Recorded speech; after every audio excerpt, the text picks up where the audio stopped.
मुसळधार पाऊस अजून किती दिवस सुरू राहणार आहे? भारत इंडोनेशियामधील 1000 वर्ष जुन्या शिवमंदिराच्या जीर्णोद्धारासाठी मदत करणार आहे. वितरण कंपन्यांनी कामाच्या पद्धती बदलल्या आहेत.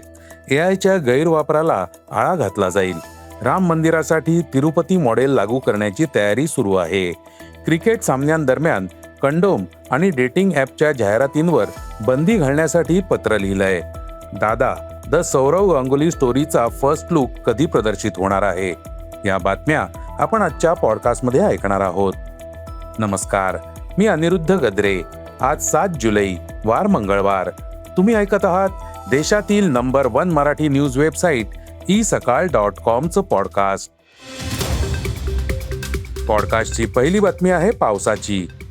मुंबई आणि आसपासच्या परिसरात मुसळधार पावसामुळे मोठ्या प्रमाणात नुकसान झालंय. परिस्थितीचं गांभीर्य लक्षात घेऊन भारतीय हवामान विभागाने मुंबई, ठाणे आणि रायगड जिल्ह्यासाठी रेड अलर्ट जारी केलाय. सततच्या मुसळधार पावसामुळे आणि ताशी 70 ते 80 किलोमीटर वेगाने वाहणाऱ्या सोसाट्याच्या वाऱ्यामुळे जनजीवन पूर्णपणे विस्कळीत झालंय. हवामान विभागाच्या मते अरबी समुद्रावरून वाहणाऱ्या अति आर्द्र मान्सून वाऱ्यांमुळे ही परिस्थिती निर्माण झाली आहे. गेल्या 24 तासात मुंबईच्या अनेक भागांमध्ये 200 ते 300 मिलीमीटर पर्यंत विक्रमी पावसाची नोंद झाली आहे. हवामान विभागाने इशारा दिला आहे की पुढील 24 ते 48 तासात मुंबईला या मुसळधार ते अतिमुसळधार पावसापासून दिलासा मिळण्याची शक्यता नाही. वाढत्या धोक्याच्या पार्श्वभूमीवर बृहन्मुंबई महानगरपालिका आणि राज्य सरकारने मुंबई, ठाणे, पुणे आणि पालघरमधील सर्व शासकीय, खासगी आणि महानगरपालिका संचालित शाळा व महाविद्यालयांना सुट्टी जाहीर केली आहे. लोकांना केवळ अत्यावश्यक कामासाठीच घराबाहेर पडण्याचा सल्ला देण्यात आला आहे. मुंबईत पाणी साचल्यामुळे वाहतूक कोंडी झाली असून बस आणि लोकल ट्रेन देखील अनियमितपणे धावत आहेत. पॉडकास्टची दुसरी बातमी आहे इंडोनेशियामधील शिवमंदिराची. जगातील सर्वाधिक मुस्लिम लोकसंख्या असलेल्या इंडोनेशियामध्ये भारताच्या प्राचीन सांस्कृतिक प्रभावाची साक्ष देणारं एक मंदिर आहे. सुमारे 1000 वर्ष जुनं प्रंबनन शिवमंदिर हे इंडोनेशियातील सर्वात मोठं हिंदू मंदिर असून भारत आता त्याच्या जीर्णोद्धारासाठी मदत करतोय. हा निर्णय केवळ एका ऐतिहासिक वास्तूच्या जीर्णोद्धारापुरता मर्यादित नाही, तर तो भारत आणि इंडोनेशिया यांच्यातील हजारो वर्षांच्या सांस्कृतिक संबंधांचं प्रतीकही आहे.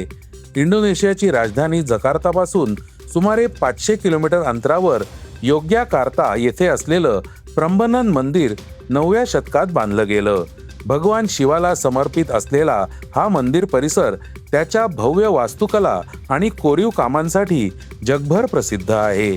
मंदिराच्या भिंतींवर रामायणातील कथा कोरलेल्या आहेत, ज्या भारतीय संस्कृती आणि इंडोनेशिया यांच्यातील ऐतिहासिक संबंध दर्शवतात. पंतप्रधान नरेंद्र मोदी यांच्या 8 जुलै रोजीच्या इंडोनेशिया दौऱ्यादरम्यान मंदिराच्या जीर्णोद्धाराचं काम सुरू होईल. भारत आणि इंडोनेशिया यांच्यातील शतकानुशतकं जुने सांस्कृतिक संबंध अधिक दृढ करण्यासाठी हा एक मोठा उपक्रम मानला जातोय. पॉडकास्टची तिसरी बातमी आहे डिलिव्हरी सेवांची. पावसामुळे हवामान आल्हाददायक झालं असलं तरी डिलिव्हरी सेवांसारखी दैनंदिन कामे पार पाडण्यात लोकांना अडचणी येत आहेत. आजकाल ऑनलाईन डिलिव्हरीची खूप क्रेज आहे.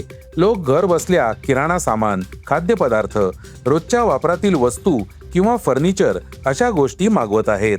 मात्र पावसाळ्यामुळे मुंबईतील डिलिव्हरी बॉयच्या अडचणी वाढल्या आहेत. कंपन्यांनी या समस्येवर एक उपाय शोधून काढलाय. मुंबईत मुसळधार पावसामुळे शहरभर रेड अलर्ट जारी करण्यात आलाय. फूड डिलिव्हरी आणि क्विक कॉमर्स प्लॅटफॉर्म्सनी पावसाळ्याचा सामना करण्यासाठी आपली वार्षिक तयारी सुरू केली आहे. आम्हाला अद्याप कोणताही मोठा परिणाम दिसलेला नाही. अजून सुरुवातीचा काळ आहे, पण आम्ही परिस्थितीवर बारकाईने लक्ष ठेवून आहोत, असं कंपन्यांनी सांगितलंय. कंपन्या पावसाळ्यात किंवा मान्सूनच्या हंगामात आधीच तयारी करतात. यामध्ये डिलिव्हरी पार्टनर्सची सुरक्षितता आणि अखंड सेवा सुनिश्चित करण्यासाठी रेनकोट आणि इतर संरक्षक उपकरणं पुरवणं, अंधाऱ्या दुकानांमध्ये प्रथमोपचार किट ठेवणं आणि जनजागृती मोहीम राबवणं यांचा समावेश आहे. जेणेकरून डिलिव्हरी पार्टनर्स जास्त वेळ पावसात राहणार नाहीत आणि गरज पडल्यास मदत मिळवू शकतील. पॉडकास्टची चौथी बातमी आहे कृत्रिम बुद्धिमत्तेच्या गैरवापराची. केंद्र सरकार सोशल मीडिया आणि सायबर स्पेसमध्ये कृत्रिम बुद्धिमत्तेच्या गैरवापराला आळा घालण्यासाठी एक नवीन कायदा आणण्याच्या तयारीत आहे. सरकारचा असा विश्वास आहे की सध्याचे कायदे एआयचा गैरवापर रोखण्यास असमर्थ आहेत. त्यामुळे नवीन कायद्याची आवश्यकता आहे. माहिती आणि तंत्रज्ञान मंत्रालयाचे सचिव एस कृष्णन यांच्या मते सध्याचे कायदे डीप फेक आणि लेबलिंग सारख्या समस्या हाताळण्यास सक्षम आहेत, परंतु अनेक नवीन आव्हानं समोर येत आहेत. या क्षेत्रात एआय प्रमुख भूमिका बजावते आणि एका नवीन कायद्याचा विचार केला जातोय. पॉडकास्टची पाचवी बातमी आहे राम मंदिराची. राम मंदिरातील प्रसादाच्या चोरीच्या घटनेनंतर श्रीराम जन्मभूमी तीर्थ ट्रस्टची बैठक झाली. या बैठकीत तिरुपती मंदिराच्या धर्तीवर मुख्य कार्यकारी अधिकाऱ्याची नियुक्ती करण्यासाठी एक समिती स्थापन करण्यात आली. ट्रस्टने मुख्य कार्यकारी अधिकाऱ्याच्या निवडीसाठी 3 सदस्यीय उच्चस्तरीय समिती स्थापन केली आहे. या समितीत न्यायपालिका आणि लष्करातील अनुभवी अधिकाऱ्यांचा समावेश आहे. समितीच्या सदस्यांमध्ये निवृत्त न्यायमूर्ती प्रमोद कोहली, निवृत्त लेफ्टनंट जनरल विष्णुकांत आणि निवृत्त लेफ्टनंट जनरल सुरेश हावडे यांचा समावेश आहे. ही समिती मुख्य कार्यकारी अधिकारी पदासाठी पात्र उमेदवारांची निवड करून आपल्या शिफारसी ट्रस्टला सादर करेल. पॉडकास्टची 6वी बातमी आहे क्रीडा क्षेत्रातून. चेंबर ऑफ ट्रेड अँड इंडस्ट्रीने आंतरराष्ट्रीय क्रिकेट सामन्यांच्या प्रसारणादरम्यान प्रौढांसाठीच्या जाहिरातींना आक्षेप घेत ICCचे अध्यक्ष जय शहा यांना पत्र लिहिलंय. या पत्रात CTIचे अध्यक्ष ब्रिजेश गोयल यांनी कौटुंबिक कार्यक्रम पाहण्याच्या वेळेत कंडोम, डेटिंग ॲप आणि इतर प्रौढांसाठीच्या जाहिरातींच्या प्रसारणावर संपूर्ण बंदी घालण्याची मागणी केली आहे. CTIचे अध्यक्ष ब्रिजेश गोयल यांनी म्हटलंय की भारतात क्रिकेट हा केवळ एक खेळ नाही, तर लोकांच्या भावनांशी खोलवर जोडलेला विषय आहे. पॉडकास्टची शेवटची बातमी आहे दादा द सौरव गांगुली स्टोरीची. राजकुमार राव पडद्यावर सौरव गांगुलीची भूमिका साकारणार आहे.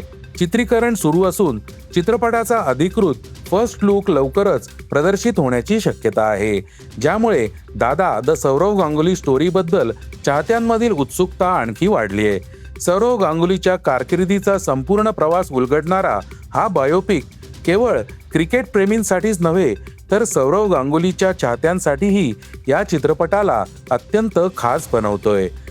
दादा द सौरव गांगुली स्टोरीच्या अधिकृत फर्स्ट लुक बाबत समोर आलेल्या माहितीनुसार तो सौरव गांगुलीच्या वाढदिवशी म्हणजेच 8 जुलै रोजी प्रदर्शित केला जाईल. हे होतं isakal.comचं पॉडकास्ट, अर्थात सकाळचं पॉडकास्ट. उद्या पुन्हा भेटूयात. हे पॉडकास्ट तुम्हाला कसं वाटलं जरूर कळवा. त्याला रेटिंग द्या आणि इतरांना रेकमेंड करा. धन्यवाद. Script and research by Vrushal Karmarkar.